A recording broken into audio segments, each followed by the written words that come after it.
What's up? Welcome back to the channel. I just wanted to go over the top 8 from a recent PS5 tournament that I attended yesterday, February 25th, 2023. It was really fun. There were about 95 entrants, I believe. And I heard someone saying that this was the biggest in real life Edison tournament since actual SJC Edison. I'm not sure if that's true or not. So if you know the answer to that, you can definitely comment it. But yeah, it was 95 people playing for a PS5 for first. I believe everyone else got a shit ton of OTS packs for topping. But yeah, the top 8 is pretty interesting. I think that in real life Edison and online Edison are very different. The decks that people are willing to play in real life, a lot of people are very nostalgic about Edison format in real life Edison, and I feel like the online community is way more refined in the sense that a lot of them have been playing it for a long time, and they are probably in the discords and following like meta and conversations and stuff like that, whereas the people you meet in real life are kind of a bit more casual. Like you're more likely to play against something like an X Saber deck or Quick Draw deck or a Flamvel deck in real life, I think, than you are to play against those decks in, let's say, like an RBET or a Deck Devastators online tournament. I think that people in the online community just play the more competitive decks, and as the meta develops, they play the more meta tech choices and stuff like that.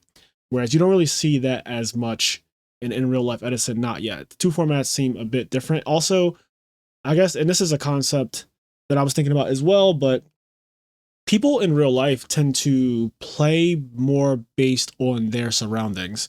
So if you go to a Edison local, and you know that there are a ton of the fairy deck, for example, like my local has a lot of War now, and that can influence how you build for your local because you don't necessarily need to play a deck that you're using to win a tournament of like, I don't know, a couple hundred people like RBET.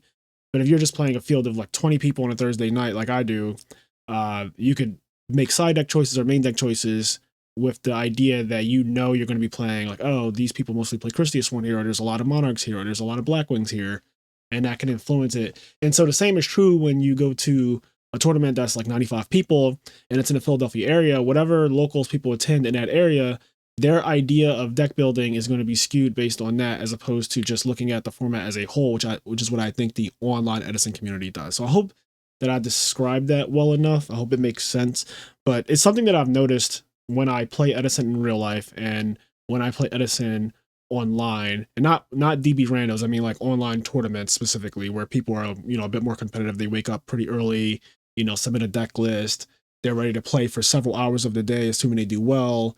Yeah, those people tend to take it a bit more serious than people who just like, I like this format 13 years ago, and I kind of just wanted to get into it. So anyway, the first deck that we have up here is from my good friend and also new 3-time YCS champion, Steven Silverman. He is playing Horn, and he actually borrowed his deck from me, and he changed it to the way this build looks here. So Silverman has a very unique style of deck building. He's always been like this since I've known him.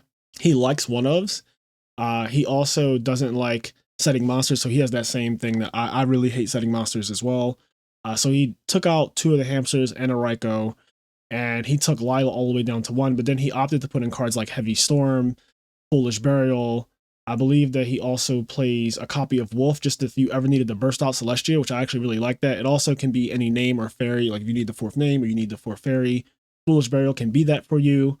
I think that bursting out a Wolf to summon Celestia, which is 2 different Lightsworn names, it's also a fairy, and then milling 4 out of nowhere is insane when you think about it. It's 6 cards, essentially economy there, because you have the Wolf, the Celestia, and then whatever 4 she milled.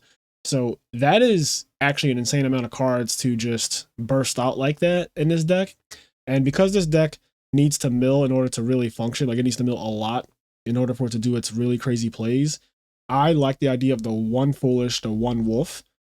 Something we talked about pretty extensively. He also opted for a bit more defense with Gores and Trag, because the original build for this deck did not really play any defense, I want to say. Like it kind of just hoped to blow the opponent out before they could really retaliate and win the game.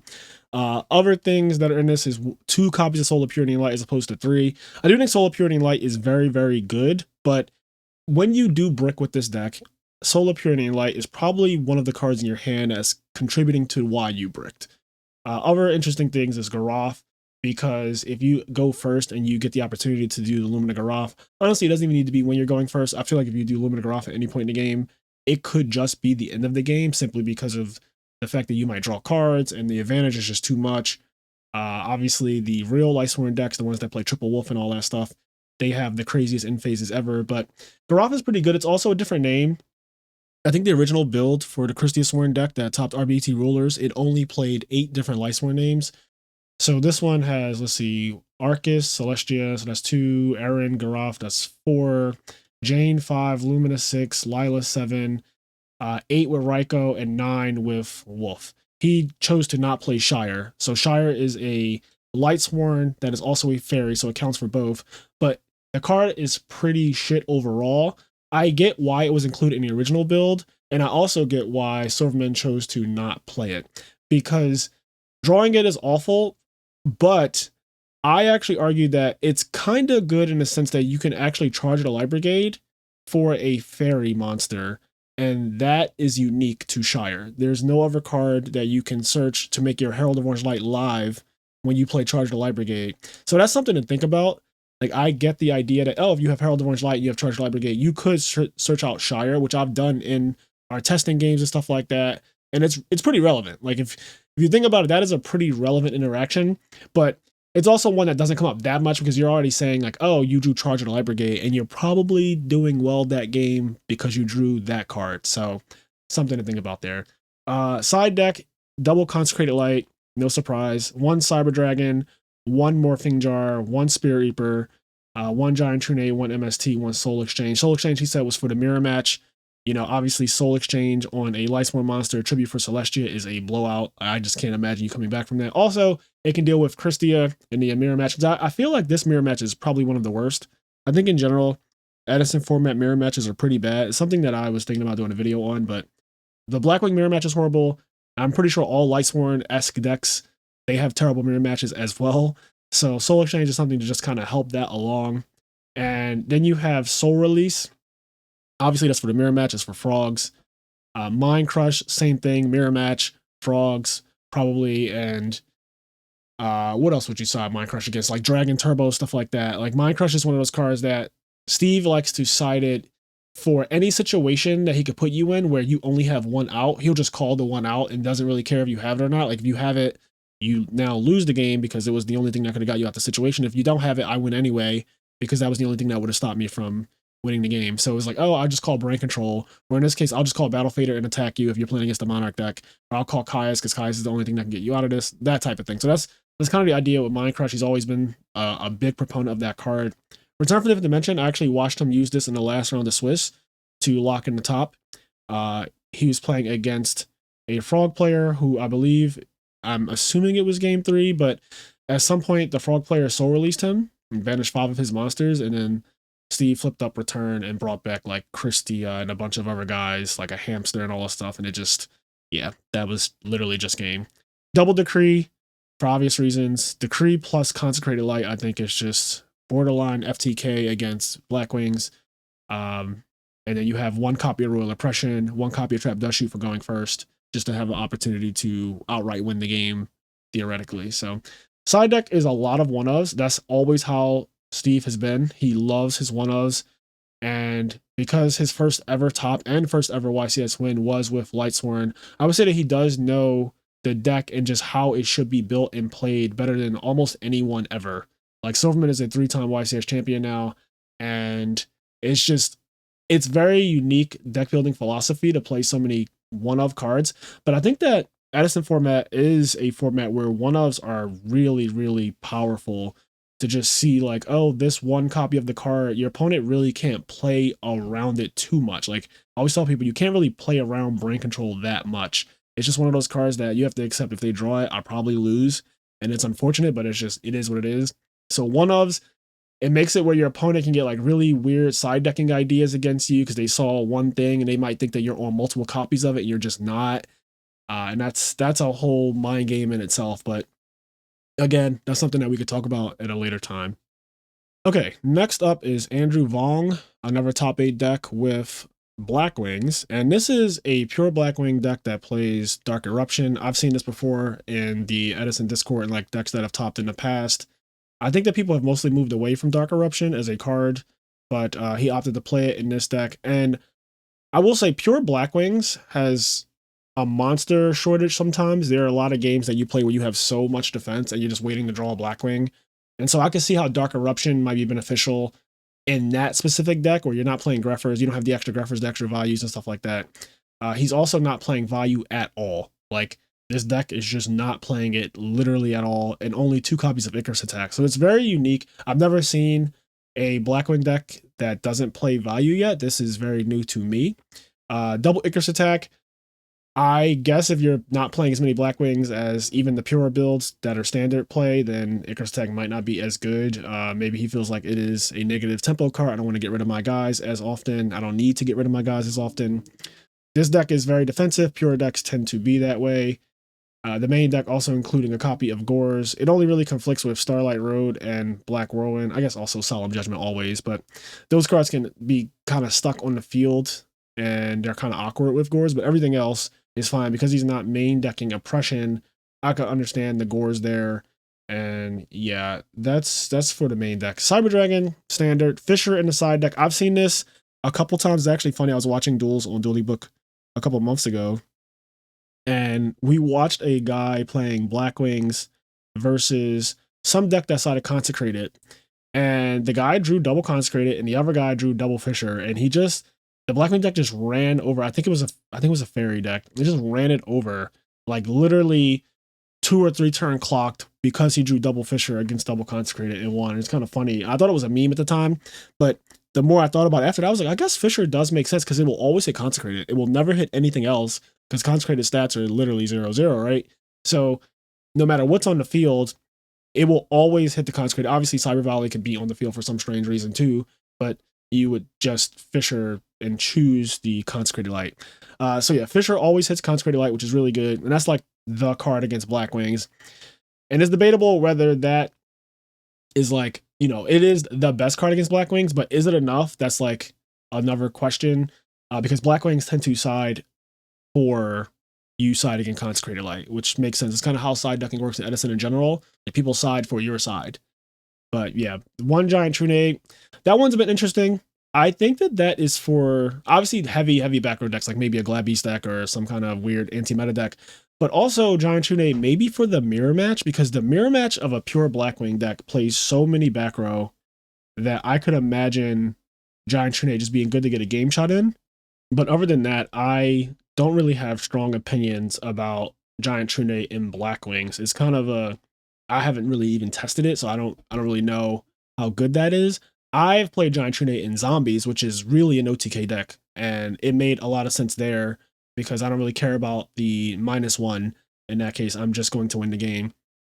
Blackwings can do something similar, but I would say without the Greffers and stuff, this build doesn't usually outright OTK people without Dark Arm, of course. Soul Release is pretty standard. Change's Appearance is unique, though. I don't really see people playing this card, and I think it's because it's so situational. Like, if the person has both of their Treeborn Frogs in the grave, I don't think that it hits. Or does it hit both of them? I forget what Change's Appearance actually does. I know it banishes the copy that is on the field, and then I think it goes in the person's hand and deck to get the other copies. So if they have double Treeborn Engrave, then it's kind of awkward to chain Disappearance their Treeborn Frog in that case. I don't think you'd ever hit a swap frog. I don't think, because at that point they're dumping Treeborn anyway. So maybe Substitute is like the other thing that you would want to hit with this, but it's a pretty weird card to side against frogs, in my opinion. I think that this should have just been Deck Devastation Virus, if you ask me. I think Deck Devastation Virus covers more problematic things against you. Like, you deck Devi and you literally just hit all of their frogs and battle faders and junk synchrons and whatever else, small infernal prodigies, like whatever small nonsense they're playing. You get to see their hands, so you know exactly what you need to play around, just like Trap Dust Shoot. Really, really powerful card in Deck Devi. So for him not to side Deck Devi is really interesting there. But yeah, I'm not really a big fan of the Chain Disappearance. Light Imprisoning Mirror. is obviously really good. One of the harder matchups for Blackwings is definitely decks that can play, Christia and Consecrated Light and Shining Angels and all that stuff, DD War Lady. So this puts it in against those decks. One pulling the rug, double skill drain. I imagine skill drain for all decks that set monsters. It's a really, really good card. I saw this card as well. I think it's really strong against decks that play hamsters and Rykos and all of that stuff. It's also really good against Monarchs and Lightsworn and anything where their monsters aren't as big as yours and they just need to kind of do some setup. Skill drain is just absolutely fantastic against those decks. So that's Andrew Vong's Blackwings.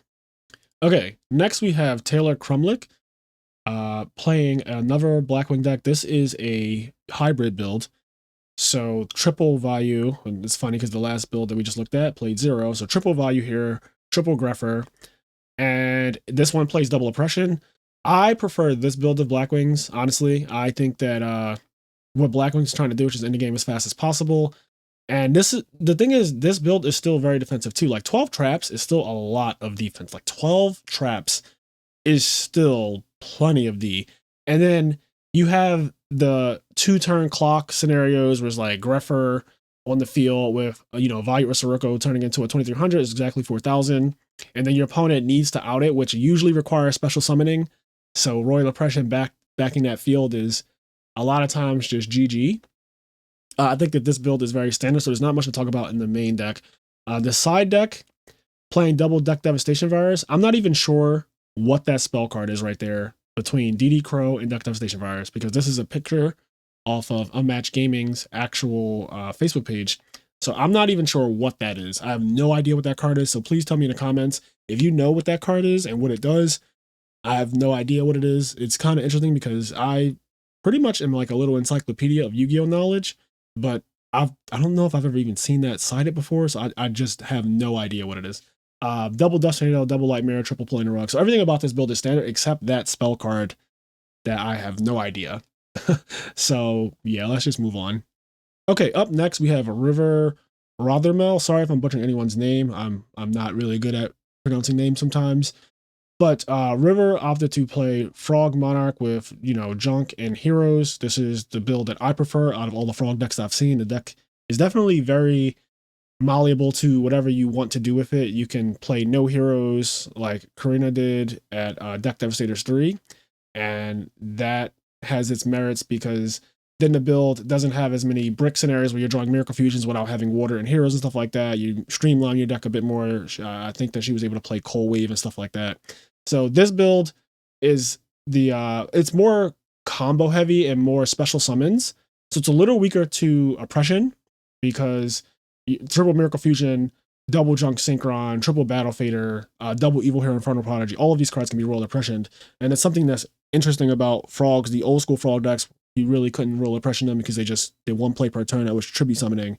But the newer Frog decks are more susceptible to roll Oppression, which I actually believe is the reason why River lost in Top Cut. I'm pretty sure I saw an Oppression on the opposing field, and or at least in one of the matches, and it was like actually doing the most. So something I always think about with these new Frog decks that are kind of susceptible to Oppression, but luckily a lot of people do not play Oppression anymore, at least in their main decks.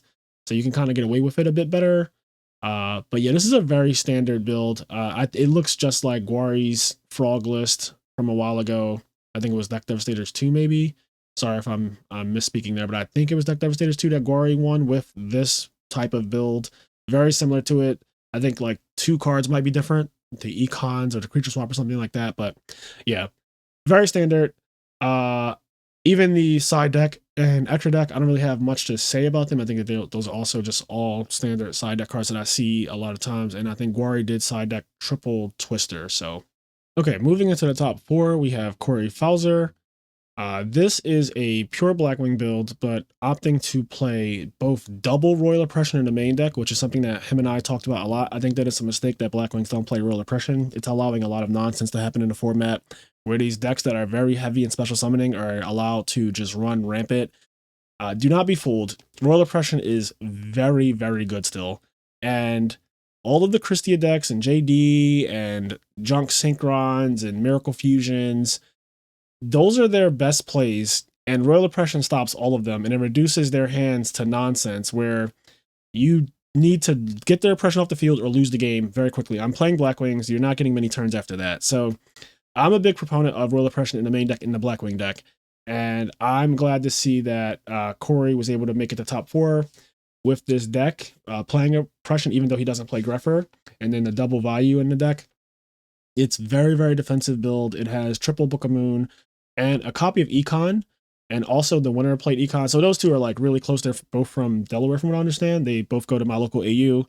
So we talk about Yu-Gi-Oh! A lot. We see each other every single Thursday, literally. And they made a lot of tech choices together. Their builds are very similar.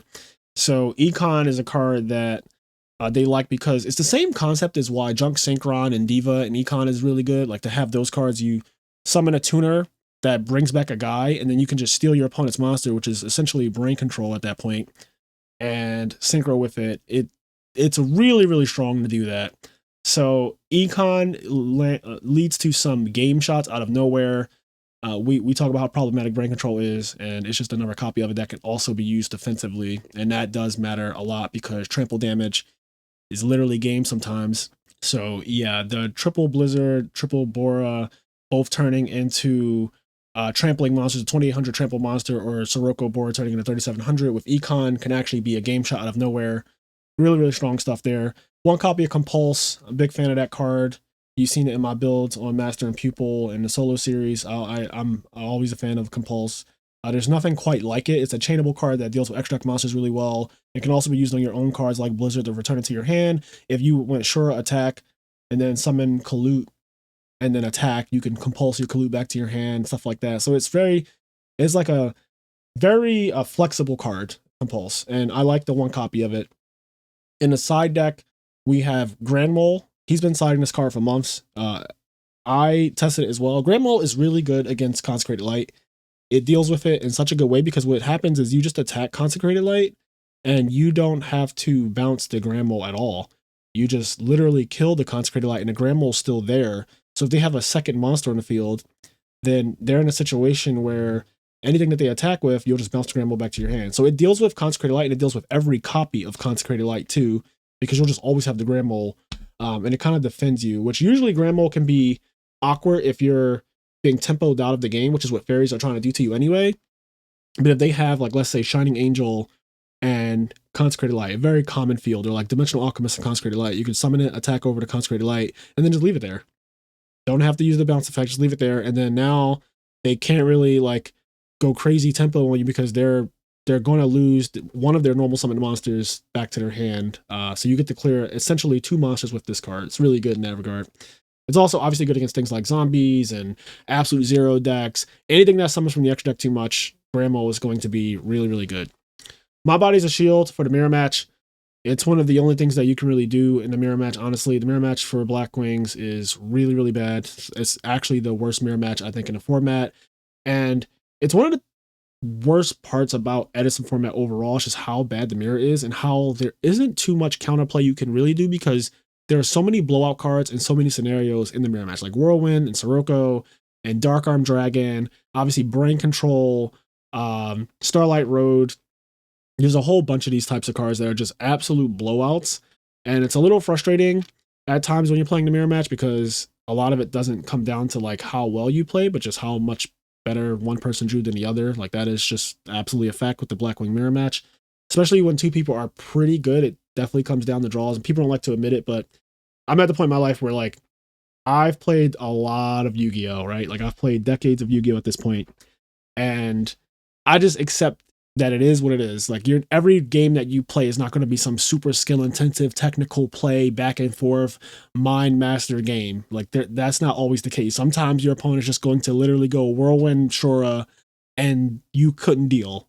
You know, they won a die roll and that's what they did and you lost. So, but yeah, Blackwings, it has a lot of auto win hands. Obviously, any hand with Whirlwind, you basically are like 90% favored after you just do that. Even if your opponent gets rid of it, it's still such a crazy advantage. But yeah, Blackwing deck, he sided double My Body's a Shield, which I'm a fan of, and then one trap hole to just kind of give a little something extra to the mirror match. No copies of Starlight Road in this deck at all. A lot of people elect to play that card for the mirror match just with the assumption that Icarus attack is going to be used. And I think that people side out some of their Icarus attacks in the mirror. So, with the expectation that other people are going to put in Starlight Road or already have Starlight Road in their deck. And that's interesting. It's hard to tell what people are doing because everyone is playing Edison format in their own way. There's not like a consolidated mindset with this format yet. And we're getting closer and closer, right? Like some of the builds are getting more streamlined, but then things like side decking are not. Like everyone's side deck is just how they feel personally. It's like the most individualistic thing that you see in Edison format is people's side decks. And at the beginning of Edison format, I would say that side decks were a little bit more streamlined, where everyone was just doing Cyber Dragons and DD Crows to start off every side deck, but that's not the case anymore. Like there are a lot of people who don't even play Cyber Dragon or DD Crow in their side decks anymore.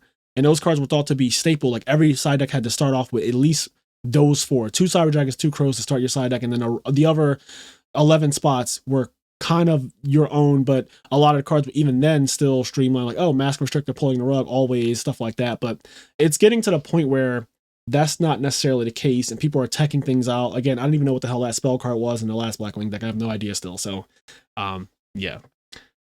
All right, moving into another top 4 deck, we have Sean McCabe, my good friend. I talk about him all the time. We're a little posse, me, Silverman, and McCabe.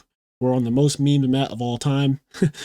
He played Glad Beast. He's been talking about his Glad Beast deck for weeks leading up to this tournament, and how if you build your Glad Beast deck to beat Blackwings, it actually isn't a bad matchup. And as you can see, his deck is very teched out to beat Blackwings specifically, but it also deals with a lot of the other decks in a format because Glad Beasts just have a really, really good matchup against a lot of decks. So any frog deck, you basically can't lose.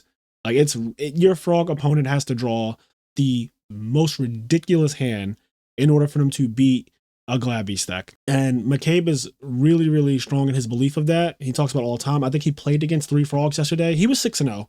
So there were 7 rounds of Swiss.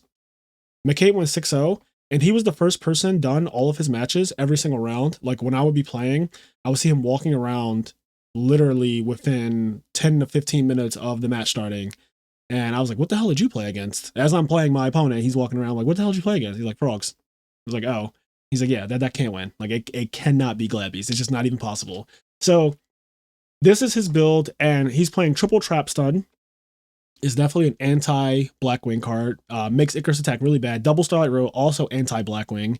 And then instead of playing Shrink, which is actually bad against Blackwings because of Kalut, if you think about the interaction there, if I go Laquari, attack over your Shura, and I go Damage Step Shrink, and you go Damage Step Kalut, I now lose my Laquari, my Shrink, and the Blackwing player now goes replace my Kalut with a monster on board because Shura activates and summons a Vayu or a Gale or a Kalut. So it's a very, very bad card against the Blackwing deck to play Shrink, but he's just playing triple Book of Moon, which is a bit better. It cuts off Whirlwind.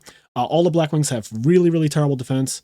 I think at one point I saw him Book of Moon a Blizzard, and he was like, what's the defense of the Blizzard? And his opponent was like, it's 0. He's like, oh, well, that's perfect. Summon Secutor, attack face down, and then the game just got out of hand. So he does not play Rescue Cat or Sam Knight. He thinks those cards are bricks. And I know it sounds crazy, like Rescue Cat, it's one of the best cards, right? But Sam Knight is so bad that he's like, I just don't want to play this 1600 monster that gets bottomless trap hold, right? So that's like 1 strike against it. It makes Rescue Cat awkward if you draw the Sam Knight. If anything happens to the Sam Knight, then Rescue Cat can only get double Test Tiger, which you have to already be in a winning position for double Test Tiger to be good, and this deck can definitely suffer from like awkward hands and all that stuff. So instead, he chose to play double Ready Yari because he wanted to make sure that the frog decks and the Vayu decks just get absolutely ruined every single time. They can't just go attack over your Ready Yari at any point in the game, or like Mirror Force it or Tarantula or Deep Prisoner or whatever. And then now you don't have a way to banish monsters. He put a lot of emphasis on being able to always tag out into Ready Yari no matter what. And that obviously won him a lot of games. It trivializes your frog matchup even more. People who just like start off swap frog, send Treeborn, bounce, pass. I watched one of his opponents do that, and he just summons any Glad Beast attack, Ready Yari, and then the game starts falling apart right from there. So Triple Prisma is also interesting. I think that the idea behind Triple Prisma and just a very streamlined set of Glad Beasts is that you want to always have a comeback factor, and Prismatas Tiger is one of the strongest comeback factors in the game, especially when you consider that he's playing triple Trap Stun and Cold Wave. So those cards are just really, really good. No Heavy Storm, no MST in the main deck makes sense because a lot of times Heavy Storm, you are going to be the person with more back row than the other person. Only double Chariot. That one is interesting, but if you're playing triple Prisma, Chariot isn't as strong because your deck is a little bit more explosive. So, and then the third Chariot just gets sided for anything that's like, oh, if you're playing frogs or plants or anything like that, where you set monsters and stuff, Chariot, the third Chariot just comes in for those decks. Double Trap Hole in the side deck for Blackwings, obviously. Smashing Grounds, again, for any decks that play like Hero Beat. This is, you know, a deck that really beats Glad Beast typically, and Smashing Ground helps in that matchup. It also helps against Blackwings. And then the rest of it, like we said, double Cyber Dragon, double DD Crow to start off every side deck. And then you have Heavy MST, of course. They're going to be somewhere in the deck list always, because if you go second, Heavy Storm is still really good to have against opposing decks that set a lot of back row. Double Compulse, which I imagine is for, again, zombies, Absolute Zero decks, Diva Hero, stuff like that. Compulse is really good against. Double Light Mirror for fairies, for, you know, Christia Sworn, very streamlined there. And then the extra deck, Glabbies have as many flex spots as they need. Double Starlight Road, so double Stardust Dragon there. And yeah, he didn't play any cards for the mirror match, really. It's just like, I assume that no one else is playing Glabbies. He assumed correctly, no one else is playing Glabbies, so he didn't side a single thing for the mirror match. There's no like weird tech cards like Brain Control or Mind Control or Enemy Control, are all really good cards in the mirror match. He elected to play 0 things for the mirror match and just say, either if I play a mirror match, I'm just better, which is probably just going to be true anyway, or I just won't play any, and that was actually true. So yeah, again, McCabe was 6-0. He locked in top cut before anyone else. And yeah, this was his Glad Beast deck. Okay, this is the deck list that got second, but also the deck that finished first in Swiss.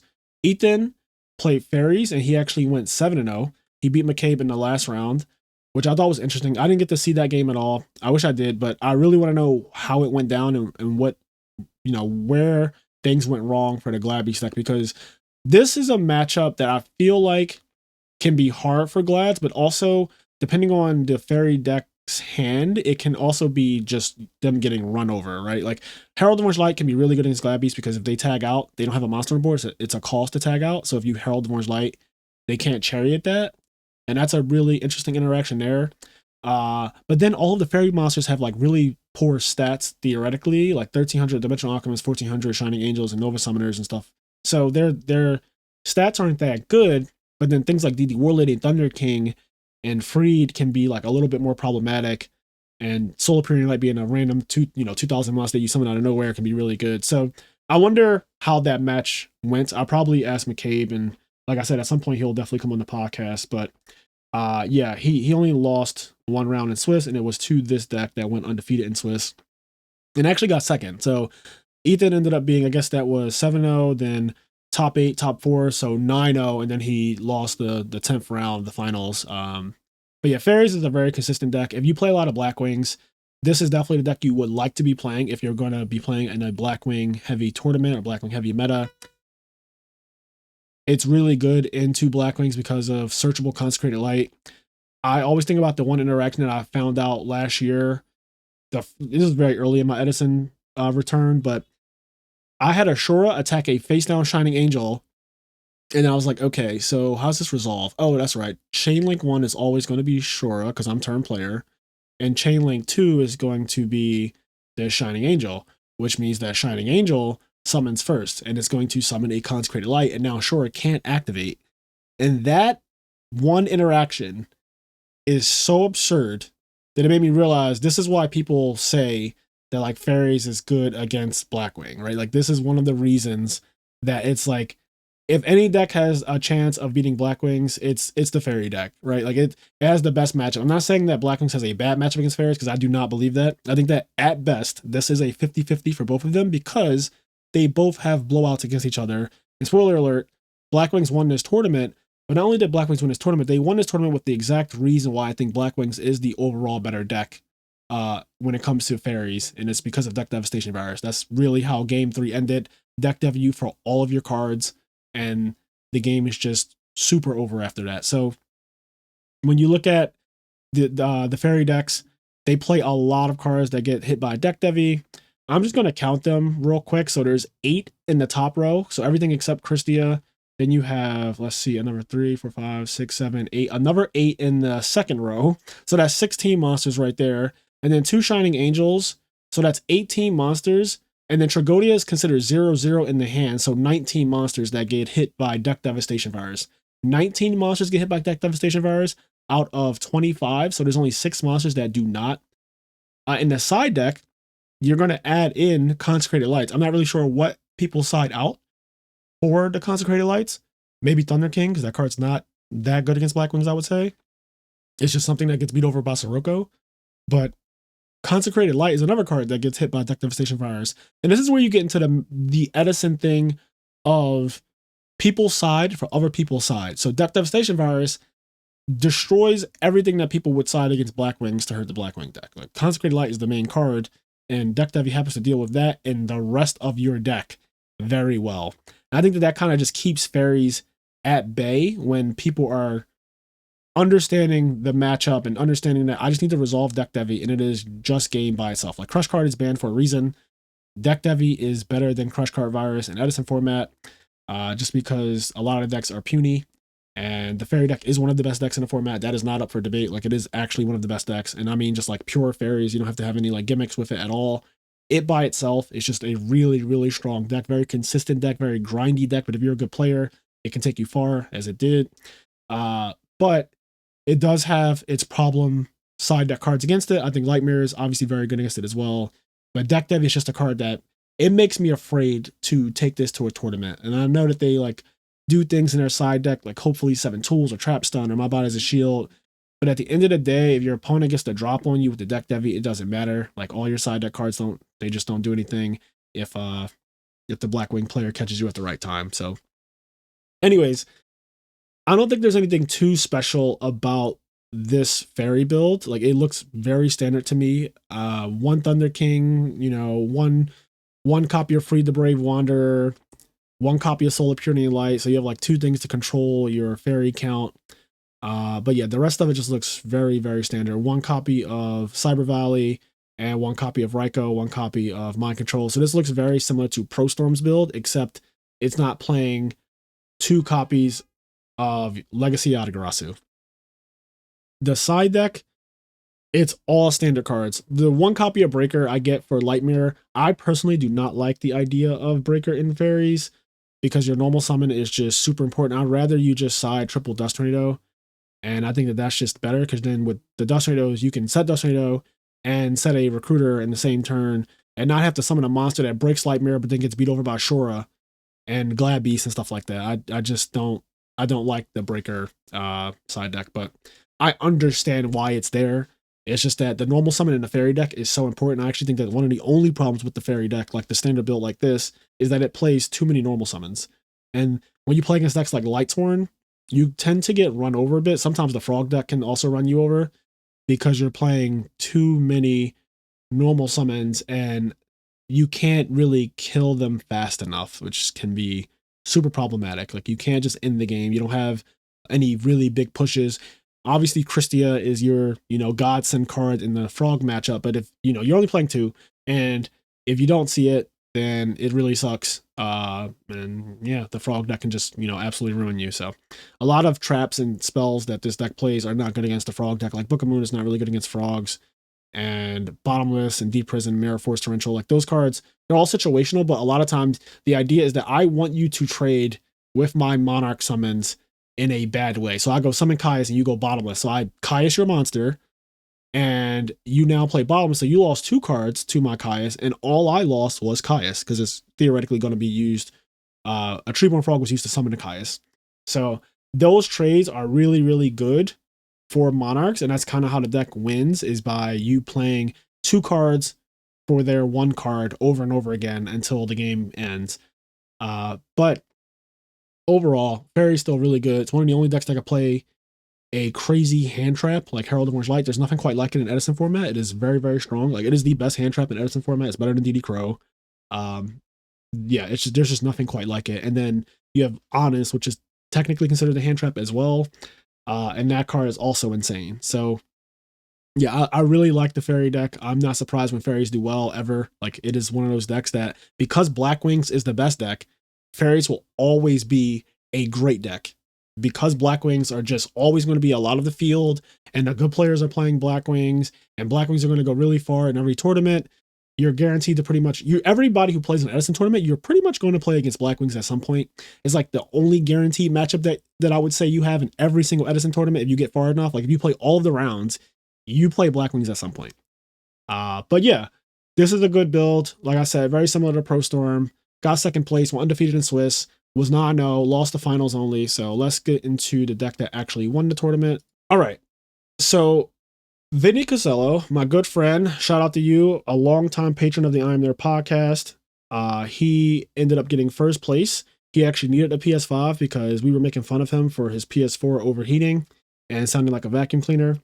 But he ended up paying $10, which was the tournament entry, and leaving with the actual PS5. He played a build that is basically the exact same as Corey Fowler's. Like I said, they collaborated on their deck, so they both played the one copy of Econ and double value. So they kind of upped the monster count a little bit. That way, I like the double value because it means that your Whirlwind will often search with Blizzard, which is important for chain blocking because they also play Oppression. So I'm glad that the winning deck played Oppression. I'm glad that another deck in top 4 also played double Royal Oppression. I think that Blackwing deck, the two Blackwing decks that made top 4 both played Oppression. And I just think that that is the way Blackwing should be played. I understand that like Oppression isn't the best card in a mirror match, but honestly, like sometimes it just is also. Like if you get the tempo and your opponent's play is to summon Blizzard or Dark Arm, like that or special Gale or special Bora, like that the Oppression can be devastating.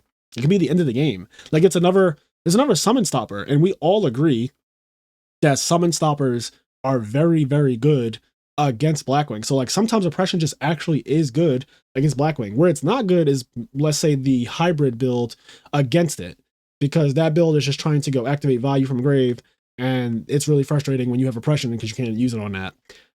But in the in the standard Blackwing mirror match, the pure Blackwing mirror match, like Blizzard matters a lot. Honestly, a lot of games come down to like, all right, well, let's just hope he doesn't have Blizzard. And every game comes down to Dark Arm. So Oppression is not even that bad in that matchup. I think people just like really go too hard on saying Oppression is somehow not good in Edison format and stuff like that. And I think that that is just asinine and incorrect. It is actually really good still, and it needs more respect. So this card, yeah, it's still being played in real life. I'm not really sure what people are doing online, but like I said, the formats are very different. Mind Control in the main deck, I'm a big fan. I like Mind Control when you're playing four tuners that can be used with it. So 3 Blizzard, 1 Gale, and then sometimes Shura will summon value, and then you can Mind Control, take their monster, and then synchro with the value who has its effect negated. Also, Vinny sliding Skill Drain, and interestingly enough, Skill Drain with Mind Control is really good when you have value in your hand because you can just synchro because its effect is negated. So that interaction actually comes up a lot. I really like that with Skill Drain. Yeah, he sided double Soul Taker. This was against fairies as well. I saw him use it against a Dimensional Alchemist, and it causes it to miss timing. It's a very, very important interaction there. Triple Deck Devastation Virus. This is something that I saw at Deck Devastators 3, and Vinny really liked when he saw that, so he's been talking about siding 3 of that card. He said he sides it against pretty much every matchup, and I kind of agree. Like it really just is that good. Crush card was never allowed to be played at 3, I don't think, and this card is an auto win as well. So playing 3 copies of it is really strong. Yeah, deck Devi at 3 in a side deck. I mean, that is where it's getting. If people keep on saying that fairies are so good and fairies are the answer to Blackwings, you just play triple deck Devi in your side deck as a Blackwing player, and honestly, you don't have to worry about that matchup. When he won the tournament, he deck Devi the guy in game 3, and the guy lost literally everything except Christia and Breaker. And then Vinny's hand was like Whirlwind Shura, and the game just ended. So let's see. Soul Release, he said that card was ass, and if he did side it again, he would only side 1 copy of it. I think Soul Release is pretty awful as well. A lot of times it's too late when you have Soul Release. So, and yeah, a lot of times the deck that you would side Soul Release against, you just side Deck Devi against. And so I don't want to have all these like awkward cards like that. But he said if he did side it, he would just side 1 copy of it and then up the DD Crow to 2 and do that ratio. But he made the side deck that morning, The only thing he knew that for sure that he was siding was double Cyber Dragon for the new Machina deck and System Down. So you can see that he was really afraid of the Machina deck because we have been playtesting, and I was like, I was just winning way too much with the Machina deck in our playtesting sessions.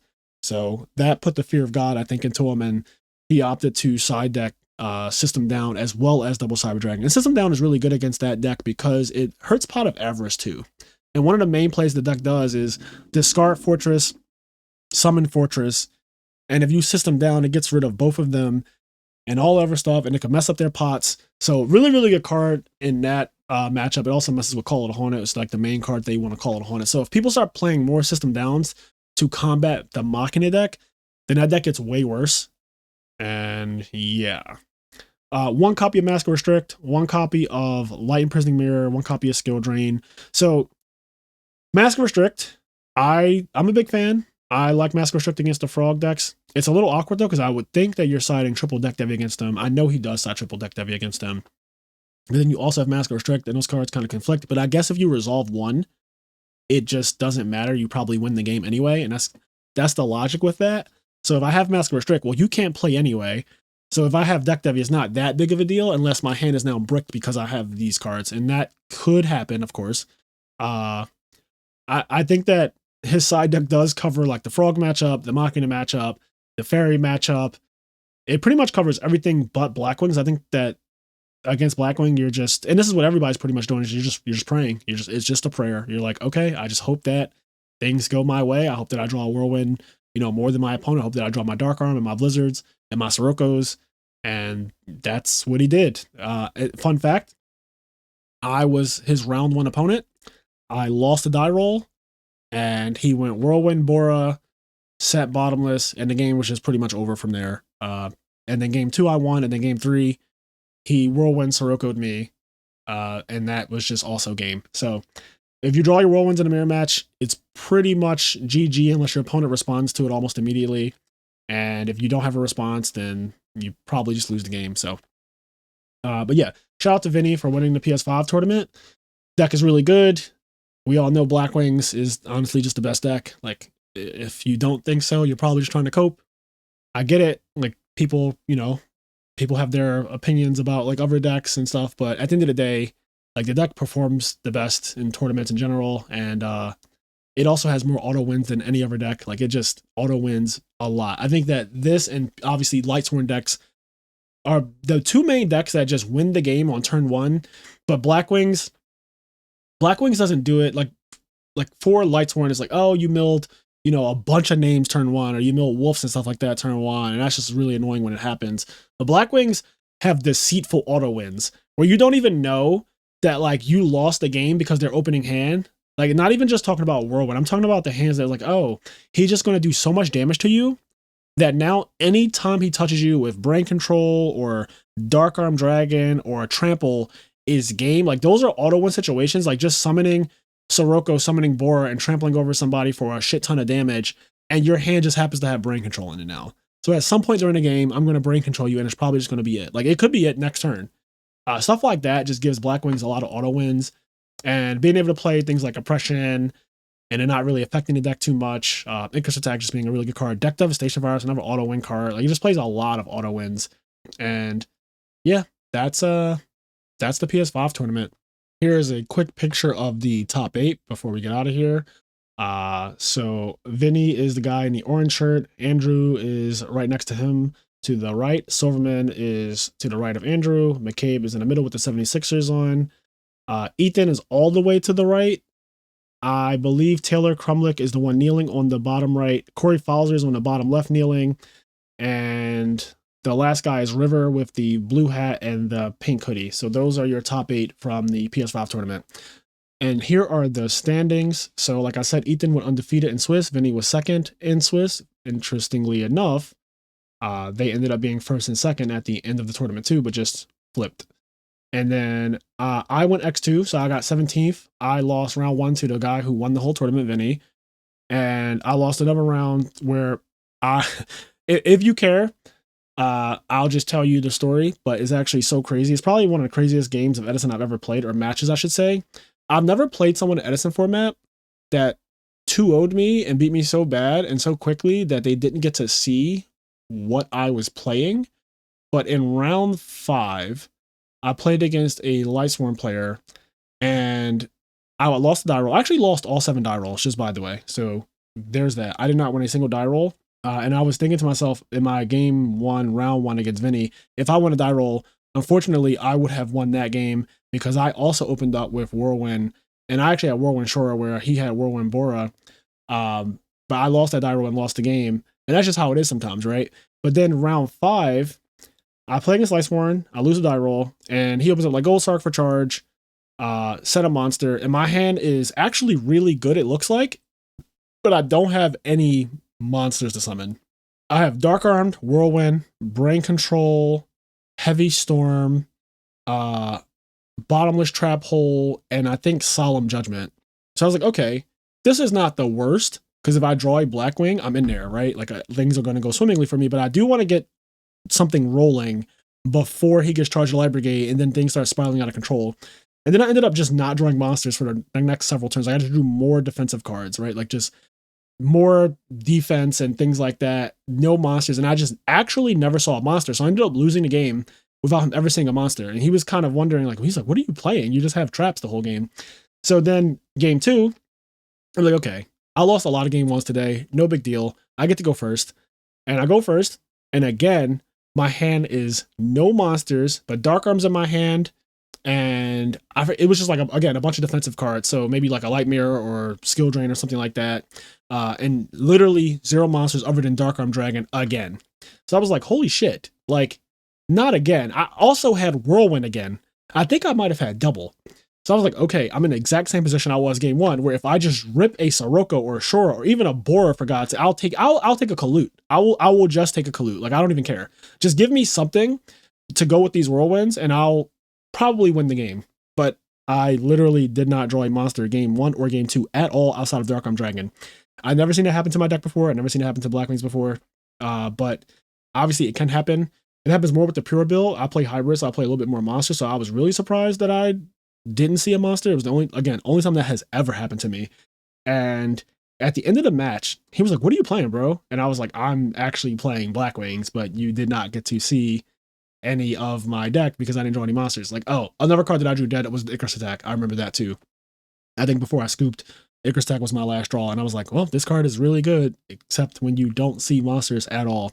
So yeah, that was that put me in X2. So I ended up finishing 5-2, and I played, I think, 4 Blackwing mirrors. I only lost 1 of them. So I had a loss where I couldn't control it because my opponent opened up Whirlwind all 3 games, and that was round 1. And I was like, okay, I expect that in every tournament, right, you're probably going to take a loss to variance. So I always account for that. Like, realistically, X1, if you play really well and you only lose once to variance, I'm not mad at that. And at YCSs, I used to say, well, you'll probably go X2 because you'll have a loss where your deck craps out on you. Because YCSs are really long, so it's more chances for that to happen, of course.